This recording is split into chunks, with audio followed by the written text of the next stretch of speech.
how do we practically address without sort of breaking the system that exists for good reason of measuring and monitoring risk and return, and how do we incorporate into that the benefit and the value that investing for impact brings, or impact investing brings, is to say, you don't need to compromise on your return and your risk requirements as a fund manager, but you can have impact at the same time. And I give that perspective very simplistically. If we have, and this is our jobs, right, we evaluate investment opportunities. If we have 3 on the table, they all present the same risk-return outcomes. The one that has higher impact, higher employment opportunities, solves a greater social need, that one we then give preference over the other 2. It's about what we call an asset allocation, portfolio diversification decision. Corporate ventures arise as a consequence of both necessity in some instances, but also opportunity thereof. I think what a lot of businesses are realizing is where your brands exist is critically important, and not only that, but how well those communities are doing. So once you start to invest in those communities, once you start to invest in those entrepreneurs, in a very circular way, you're investing in yourself as a business, because that's where your brands exist.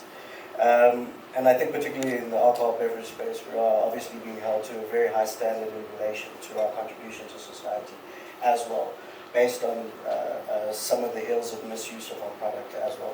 So I think that's one piece, which is the necessity piece. The opportunity piece is, as I said, the entrepreneurial space. A lot of businesses are now moving into future-proofing, which is more around how do you create a business that's so intrinsically connected to your consumer that you become one and the same. Equity crowdfunding has been around globally for the last 7-8 years, but it's a very new in South Africa. But I don't see it new because if you see the Stockwell market in South Africa, there has been a huge success in the Stockwell market. So it's a form of Stockwell market, a new form of Stockwell market, where a crowd come together and invest in a business in return of equity. But it is obviously a regulated space, so you just cannot put your business onto a platform and then you can sell the securities of your business because it's not allowed according to the Companies Act. So there had to be a whole lot of regulations which we have been through last few years. I do not come from a financial background. I just come from a very hardcore entrepreneurship background. My background and this equity crowdfunding just didn't come like that. I was trying to solve my own problem. As you guys know that I started an airline in South Africa, and when my airline was failing, and it was very small money which was required actually, and I didn't even realize because I came from a background where I was giving credit to so many businesses in my conventional manufacturing business, and I didn't even realize that access to capital would be so big challenge in South Africa. At that point, I lost my airline just for 2 million rand in a month of December. I mean, everybody knows it's in public domain. How can you lose? I mean, first of all, starting an airline, you can imagine it was not easy. 2 years of hard work. You go into a space which is monopolized. First of all, you are giving trouble to these big boys. You are award winning in the first year. Obviously, they won't let you go like easily.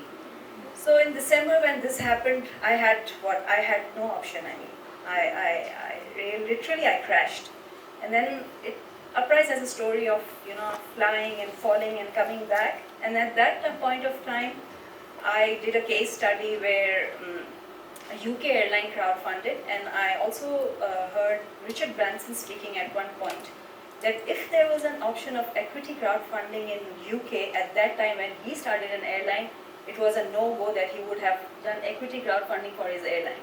So actually that was my start of journey, that I started building up this platform, putting it together. And I said, because I was getting messages from my customers, they love me. Like, our earlier panelist said, that if you really want to revive business, it's your customer who will pay you.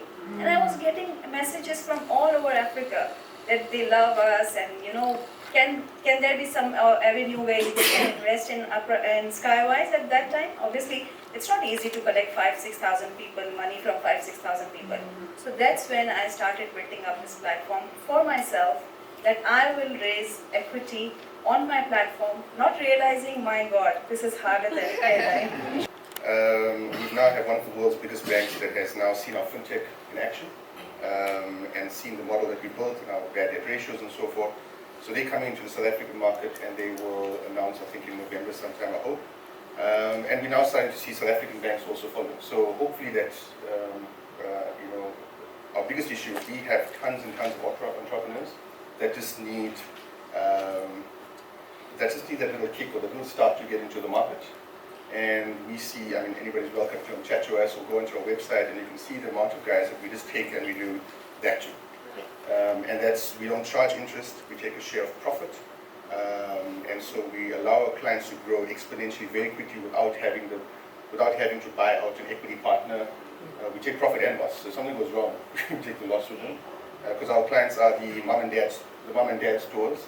But after a year, those guys are big. They employ, you know, the employment grows by 300, 400, 500%, and they're building sustainable businesses. So we just, you know, whatever help we can get from corporate SA or funders, just to let us help you in your supply chain, and we can, you know, and help sort of a lot of SMEs just get off the ground.